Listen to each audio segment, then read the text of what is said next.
ગુજરાતના ફેમસ લગ્ન પ્રસંગમાં હોય તેવા રતાળુ કે કંદના વડા, જે પર્પલ યમ તરીકે પણ ઓળખાય છે, જે ખાવામાં ખૂબ જ ટેસ્ટી અને ડિફરન્ટ લાગે છે. રતાળુ એટલે કે પર્પલ યમની છાલ કાઢીને કટકા કરી લેવા. કટકા કરતી વખતે હાથ પર તેલ લગાવવું, તેને ચાળણીમાં નાખી કુકરમાં નીચે પાણી મૂકી 3 થી 4 વિસલ કરીને બાફી લેવા. હવે એક બાફેલ બટાટું ઉમેરી મેશરથી મેશ કરી લેવું. હવે તેમાં આદુ, મરચાં, લસણની પેસ્ટ, આખા ધાણા અને વરિયાળીનો અધકચરો ભૂકો, મરી પાવડર અને સફેદ તલ એડ કરી દેવા. 2 ચમચી જેટલું ખારી સિંગનો અધકચરો ભૂકો એડ કરવો. લીલું લસણનું પ્રમાણ થોડું વધારે રાખવું. થોડી કોથમીર, સ્વાદ પ્રમાણે મીઠું, થોડો ગરમ મસાલો, ચપટી ખાંડ અને અડધો લીંબુનો રસ એડ કરવો. બધું બરાબર મિક્સ કરી લેવું અને તેમાંથી નાની નાની સાઇઝના બોલ્સ બનાવી લેવા.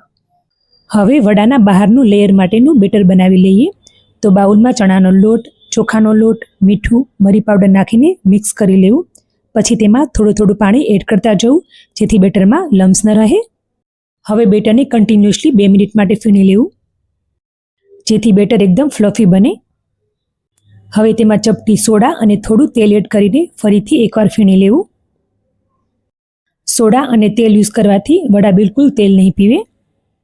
તો વડા માટેનું બેટર તૈયાર છે. હવે આપણે વડા બનાવી લઈએ. તો તૈયાર કરેલા રતાળુ બોલ્સને બેટરમાં ડીપ કરીએ. સારી રીતે કોટ કરીને ગરમ તેલમાં એડ કરીએ. મીડિયમ ટુ હાઈ ફ્લેમ પર આપણે વડા તળવાના છે, જેથી બહારનું પણ એકદમ ક્રિસ્પી બને.